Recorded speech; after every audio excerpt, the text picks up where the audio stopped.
Padamu kekasih,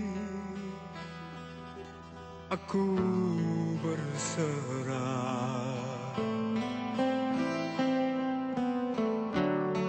Kerana ku tahu kau lebih mengerti apa yang terlukis di cermin wajahku ini,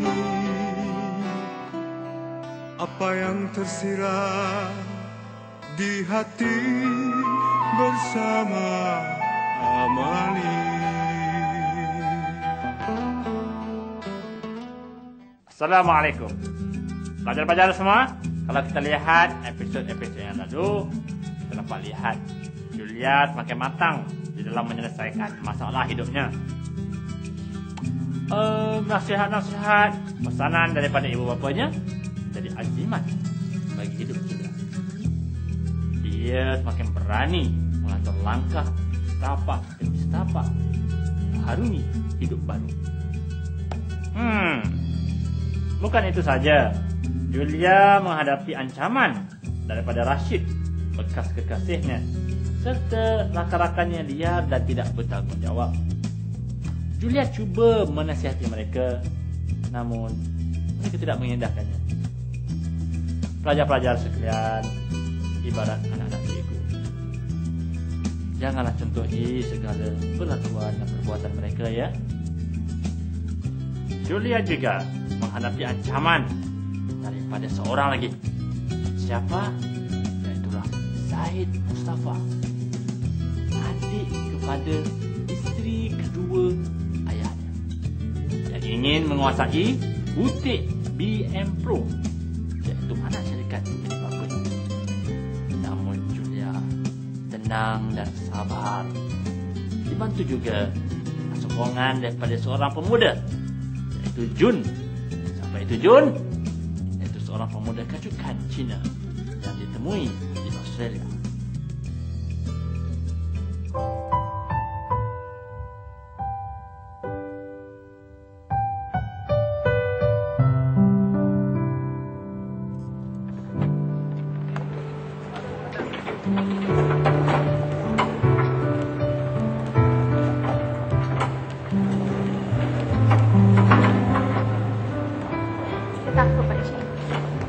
Takut je.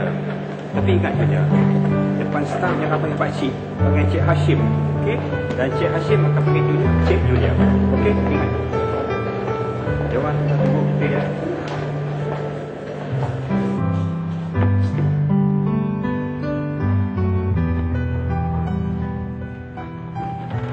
Staf nakkan Julia berucap sikit.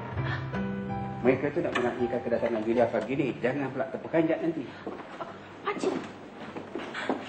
Jangan risau, Pakcik akan berucap dulu. Tapi Julia nak cakap apa, Pakcik? Julia nak cakap apa? Ucapkanlah terima kasih kepada staf. Bagi kepercayaan yang syarikatnya akan terus beroperasi. Ialah macam arwah Datuk ada dulu. Lagi? Pandai-pandailah Julia. Tapi jangan tunjukkan kelemahan depan staf. Mari. Cik Julia, ini Gina. Selamat datang, Cik Julia. Gina ni setiausaha kepada pengurusi. Maksud saya setiausaha kepada arwah Datuk. Dan sekarang pembantu yang paling rapat untuk Cik Julia. Silakan.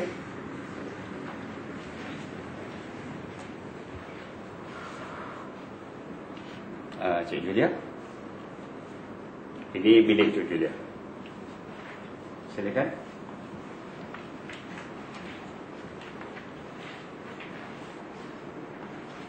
Mulai dari hari ini, Cik Julia boleh mulakan segala-galanya di bilik ini. Silakan.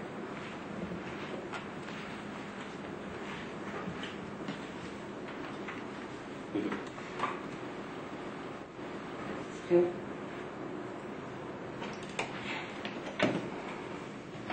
Ini kerusi Cik Julia. Sila duduk. Terima kasih, Cik. Sila. Saya rasa elok kalau saya memperkenalkan Cik Julia ni pada tuan-tuan. Cik Julia, yang di hujung sana tu Cik Syukur. Cik Syukur ni ialah pegawai pentadbir dari bahagian sumber manusia. Sebelah beliau tu ialah Cik Said. Cik Said ni ialah pengurus operasi BM Pro bahagian Travel and Tours. Pernah bertugas dulu di Tourism Malaysia. Dan yang ini Cik Baharum. Cik Baharum ni ialah pengurus kanan BM Pro Transport. Pernah bertugas di MARA. Jadi masalah transnasional ni perkara biasa bagi beliau. Yang ini Puan Samsiah, pengurus kewangan. Satu-satunya wanita dalam tim pengurusan kita.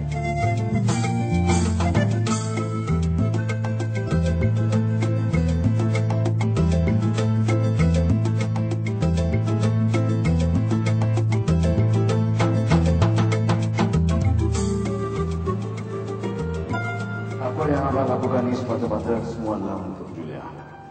Dan Abah mahu bila Abah sudah besar nanti, Julia akan menantikan tempat Abah.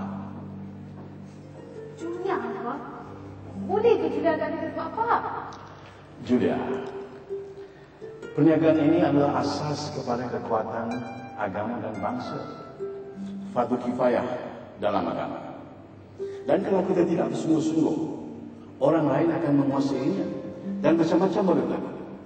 Dan sebab itulah Abah mahu apabila Abah sudah besar nanti, Julia menantikan tempat Abah. Dan Julia mesti bersedia. Julia tak minat, Abah. Julia, Abah pun macam tu juga dulu. Abah ingin jadi seorang ahli agama. Tapi tak sampai ke situ. Allah telah takdirkan Abah untuk jadi usahawan.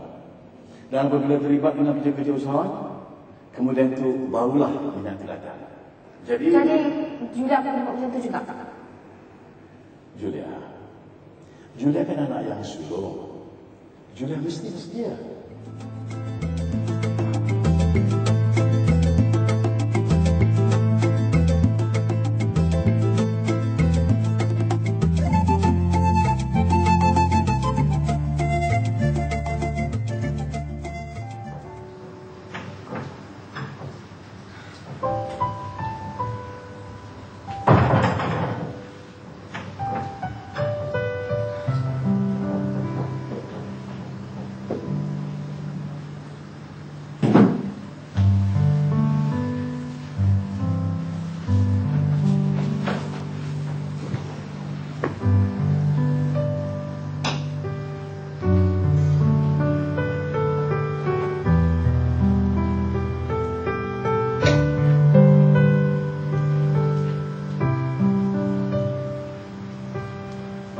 Assalamualaikum. Waalaikumsalam, Nek. Baru balik. Penat dia nampaknya. Banyak anak kecil. Biasalah, Nek. Hari pertama Julia, Nek. Banyak sangat yang Julia kena belajar. Banyak sangat yang Julia tak faham. Julia kena belajar semua tu, Nek. Are you okay? Kakak tahu Adik masih sedih lagi kan? Kakak pun sedih juga, Adik. Kakak lagi terasa kehilangan mak dan abah.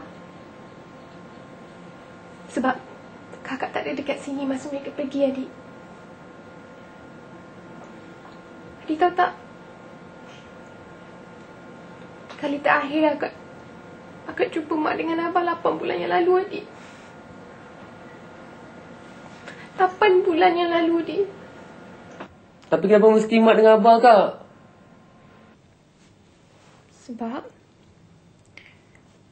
Sebab Tuhan lebih sayangkan mereka daripada kita, Adik.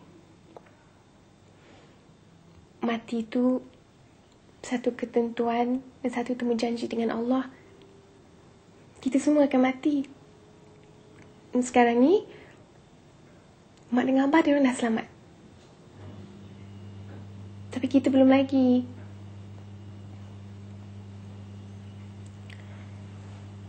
Jadi sebab itulah kita disuruh beramal soleh, Adik. Kita disuruh berbuat baik. Kita disuruh berakhlak baik.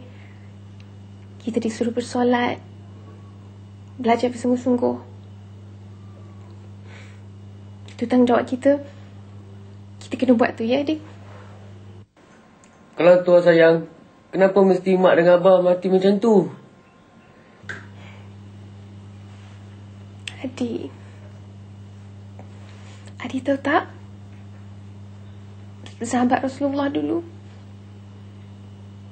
mereka meninggal lagi teruk daripada tu, adik. Lebih dahsyat daripada mak dengan abah.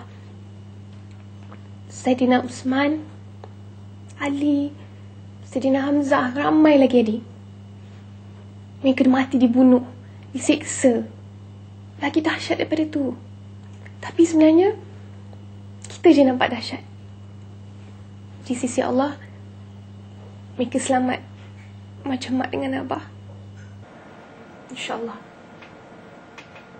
Ya, Dik?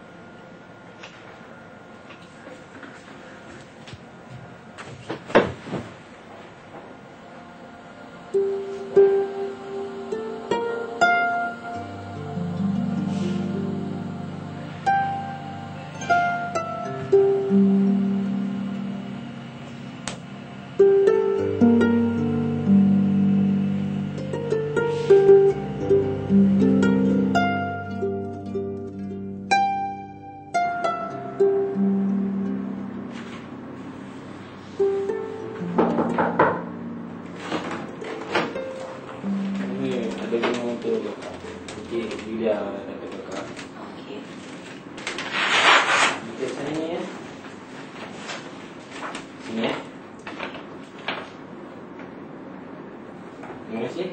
Sama.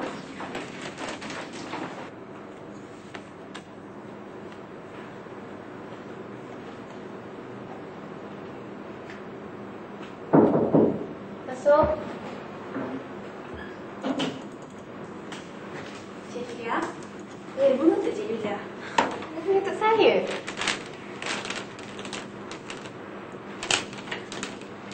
Cina tolong masukkan bunga ni dekat dalam pasir. Okey.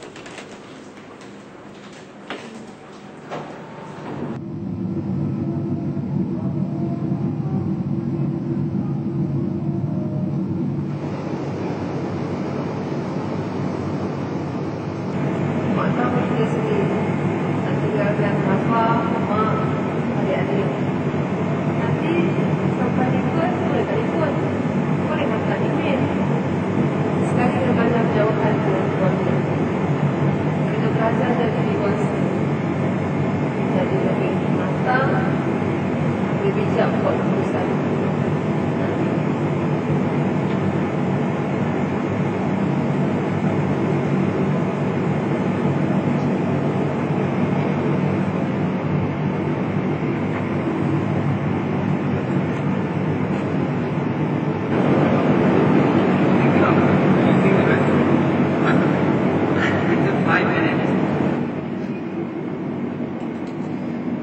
I know. Don't you get fine? Everything is tiny. The seats are tiny. The restroom is tiny. You make it perfect. My name is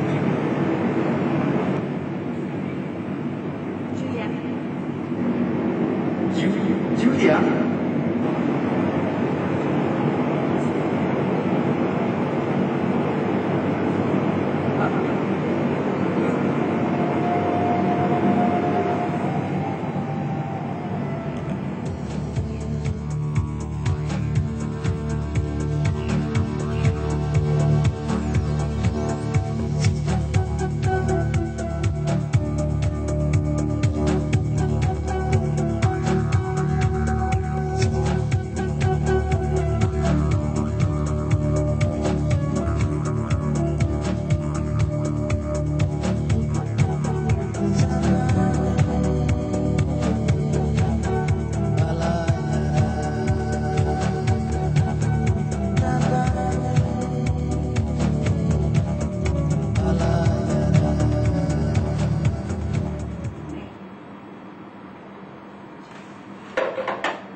Cik Julia ada?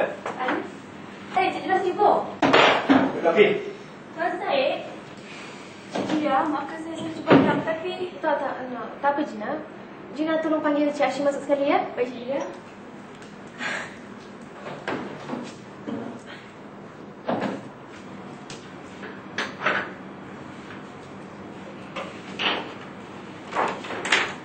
Cik Hashim, Cik Julia panggil.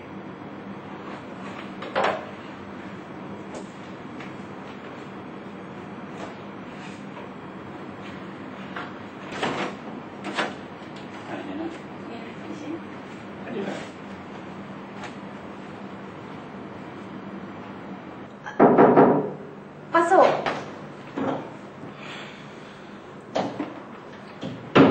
Saya nak jumpa Julia seorang saja. Tapi Encik Hashim pengurus besar dalam kongsi syarikat ni. Jadi dia perlu dengar apa-apa perbincangan sekalipun. Cik Syed. Ini masalah keluarga, bukan soal perniagaan. Tak apalah, Julia. Saya keluar dulu. Kalau apa-apa akan panggil saya balik,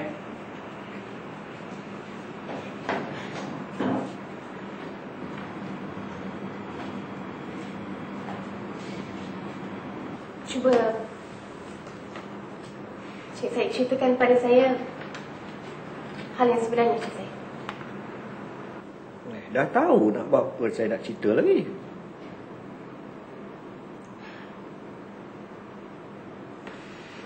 Saya nak Julia tarik balik keputusan itu. Keputusan apa, Cik Syed? Saya tak buat apa-apa keputusan pun. Datuk Bakar dah janji nak bagi dengan saya. Saya tak mau perkara ini lepas kepada tangan orang lain. Saya tak faham, Cik Syed. Sedangkan masa taklimat pengurusan hari itu, Cik Syed tak ada. Macam mana nak buat keputusan? Anak dengan ayah sama je.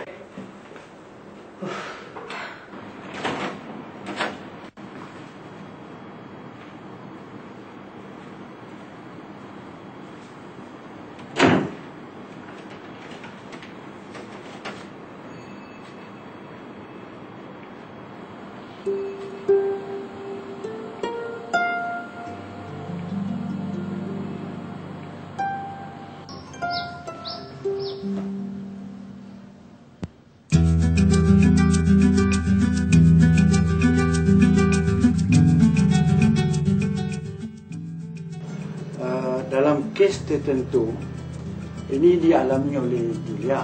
Tapi dalam kehidupan kita sehari-hari, seboleh mungkin kita berjaya dalam pendidikan, dalam pelajaran dan juga berjaya dalam kerjaya. Dalam kes Julia ni, saya kira kegagalan Julia bukan kerana kegagalan dia malas ataupun dia tak belajar dan sebagainya. Ini ada kaitan dengan tanggungjawab dia sebagai anak sulung.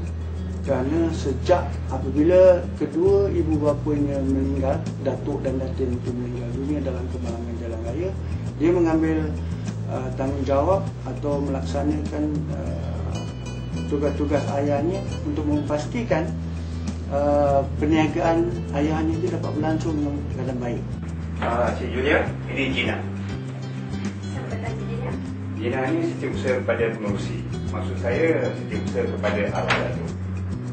Dan sekarang pembantu yang paling rapat untuk Cik Julia. Silakan.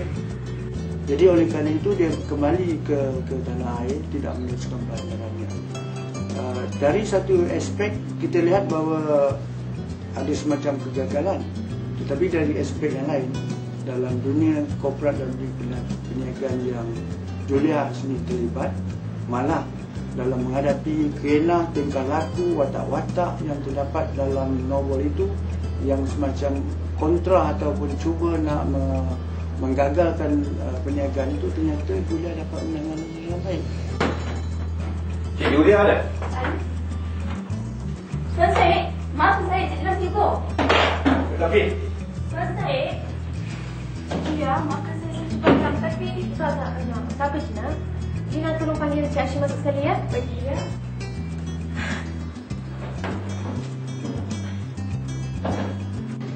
Berarti di sini dalam kehidupan sehari-hari dalam pekerjaan dia berjaya. Dan saya kira dari segi pendidikan, seboleh mungkin kalau boleh kita memperoleh pendidikan yang baik dan sebagainya. Tetapi ini bukannya satu jaminan banyak juga orang yang ada pendidikan tinggi tetapi melakukan kerja-kerja yang bertentangan dengan moral, yang melakukan kerja-kerja yang bertentangan dengan kepentingan masyarakat. Ini dapat kita lihat dalam kehidupan kita sehari-hari. Dan ini bukan saja ada di tempat kita, tetapi ada juga di suatu tempat di seluruh dunia. Jadi dalam konteks ini, para pelajar yang membaca, menghayati karya ini harus berfikir secara kritis dan secara kreatif, melihat bagaimana watak Julia itu menangani masalah hidupnya, masalah pribadi dia, masalah hubungannya dengan kekasih dia, masalah hubungannya dengan pekerja-pekerja yang melaksanakan tugas-tugas dalam bidang perniagaan yang ayahnya mempunyai saham yang agak besar situ. Jadi di sini kita lihat bahawa Julia adalah dapat kita anggap sebagai contoh, sebagai teladan bahawa dalam pendidikan, kalau kita nak kaitkan terutama di kalangan orang yang berpendapatan sederhana ataupun yang tak miskin, mereka lazimnya susah untuk mendapatkan peluang untuk nak melanjutkan perjalanan kerana kewangan. Tetapi kalau ini tidak berarti bahawa kemiskinan boleh menggagalkan kita dalam usaha untuk maju dalam bekerja dan sebagainya. Dia kembali kepada individu itu sendiri. Dan individu itu sendiri atau macam dalam kes ini watak Julia itu, dia dapat menyesuaikan dirinya dengan persekitaran, dengan tanggungjawab, dan dia sedar bahawa tanggungjawab itu mesti dilaksanakan dengan baik. Dan cerita ini pun kita tahu bahawa selesai dengan cara ceria dan bahagia ataupun.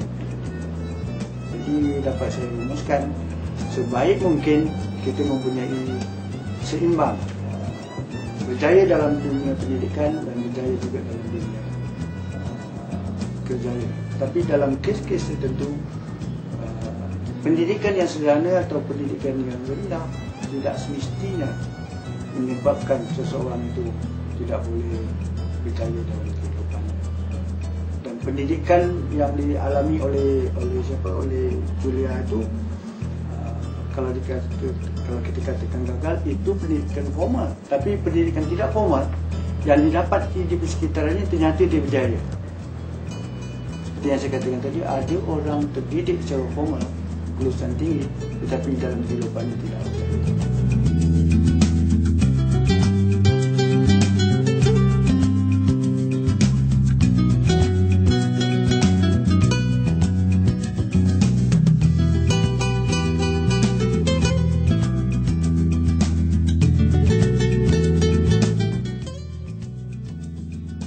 Bagaimana anak-anak sekalian?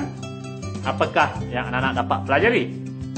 Ingat ya, jika kita membuat satu pekerjaan dengan jiwa yang tenang dan juga berfikiran terbuka, insya-Allah Allah akan memberkati dan merestui segala amalan kita. Fikirkan ya. Assalamualaikum.